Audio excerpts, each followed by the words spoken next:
Hi there, everyone. I'm just updating the video that didn't seem to be embedded properly to work. Sometimes that happens. I'm using a different program now, so hopefully this will work better. This is around the presentation of the different agencies that you've been visiting.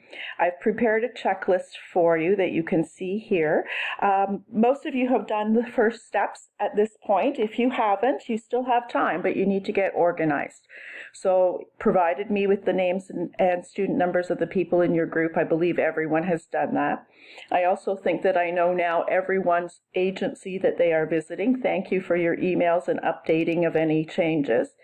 And you've called to arrange a date and a time to visit the agency. Remember that unless there are extenuating circumstances that I have approved, all of you are expected to go to the agency and to conduct the interview together. You're to have an active role in that part, and we're able to see that active role in your presentation and in the written report submitted. When you go for something like this to an agency, it's really important to remember that they are giving you their time and that you are a guest and that you have asked them to share with you some of the insights about their particular agency that will help you become a stronger, more professional early childhood educator. And so in that way of thinking, that part of being a professional, it's really important then that you provide some kind of a thank you for the agency. It certainly doesn't have to be expensive. It doesn't have to be flashy. It just needs to be something that tells the agency and the person that provided you with the tour that they really do appreciate that you have appreciated the time that they have given to you. Remember that when you go to the agency, you're not just having a tour, you're asking questions. So you must ask these 4 questions. These are the same questions, just reworded a little differently to make them a little clearer in the language. And feel free to add questions. Adding questions always indicates to me when I'm looking at this in terms of grading that you were really interested. It wasn't just a matter of getting through the assignment and handing it in. So read the questions through carefully and get them answered.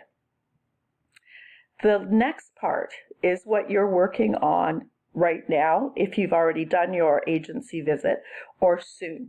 So after the agency visit, you need to put together as a group, and you can assign roles any way that you wish. I don't need to know about that, but you create a multimedia presentation. So multimedia in itself means that there has to be some kind of a visual audio component to it. So you will be running something through the college computer. It might be an Animoto, it might be Slideshow, it might be one of the tools that Chris uses in her classes that are in the blended format. So think about the things that Chris has used in ECP 104 last year, and then again in this year in your development course. And also think about what you learned in the Keys course with respect to all different kinds of tools that are available to create that. If you see Christine, some of you have her for seminar, you can always ask her what she has up her sleeve in terms of good things to use. You don't have to use one format is what I'm saying. That report that you're doing for us is going to be about the actual visit. It's going to give us some information, sort of a bare bones look at that agency. You're also going to prepare a more in-depth report for me to read, that's not shared with the class, that answers all of those questions, that tells me about the mandate of the agency, so that in every agency that operates in a social services venue, they have to have a purpose stated around what they're doing and why they're doing it, and that's the mandate. It also will tell you who qualifies for services, which areas of the city, so some of them might have a very specific community focus, so that's information that you'll need to let me know. And whether or not you or your group believes that people who need the service that you've gone to visit can actually get to them, can actually be accessible. Now that might mean physically accessible, so wheelchair ramps, things like that, but it also means accessible in terms of the time of days that they're open and available. It means the kinds of services, are they matched to the people who live there? So if the only people working there speak English and the whole neighborhood childhood is Chinese and speaks Mandarin, is that really accessible? So that would also lead into the next point around possible barriers. So I want you to also, in your answers to me and your report to me, tell me about the barriers that you see or the barriers that were identified. That can be put into the Dropbox on presentation day, so which is in week 9, and then also with the multimedia part. So for some of you, it might be uploading that multimedia exactly as it's prepared. And for others, sometimes Animoto links don't always work. So you can provide me with the link to the direct Animoto, and then I can view it there. So the multimedia presentation includes these following pieces. So when you're doing your presentation in week 9, you're going to show your video, your whatever you've created, your Animoto, your presentation slides. You're also going to give out any kinds of handouts that the agency shared with you, or show them and pass them around for people to look at. If you've got photos in any of your presentation materials of the agency or the specific services, make sure you get permission first. Some families and clients that are using these services may or may not want that information known, so we have to be very respectful of that. So just check and make sure. And then you're going to create for everyone in the class a one-page resource handout. You can do it like a brochure, like you did last year in the health class, or you can do it as a one-sheet 8.5 by 11 page, as if it was a handout that I was handing out.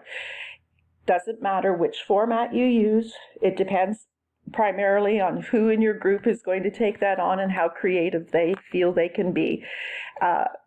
The handout, though, does have to have the specific information here listed. Please make sure that it has that. So you outline the name, the address, the telephone number, so that's important. The mandate, the types of services that are provided, and if you've used any information directly taken from the brochures that the agency has for you or from information found at the site, then you need to give credit and cite that information. So please, please make sure you do that. If you don't, you're plagiarizing someone else's work. That's it for the presentation day in week 9. So I think we have 9 or 10 groups, and it's a 5-minute presentation, but really that's about 10 minutes by the time people get up and organized and ready. So we'll need to be really on target to get through everybody, and we will. We'll get through everybody in 1 week. Then in week 10, sometimes in week 10, it will be most likely the Sunday night before you come back to class for week 11 will be the last day that you can put into Dropbox your own personal, so this is no longer group work, this is your personal individual reflection, and it's a two-page 12-point font reflective paper that you word process or type that describes what you have learned about being a citizen in Toronto, being a citizen of the early childhood teaching community, being a citizen of the world, and how that information then translates into this particular assignment. So when you're looking at this, some questions to think about would be 1 or 2 elements that impacted you, that you were surprised when you learned about them from your own agency visit.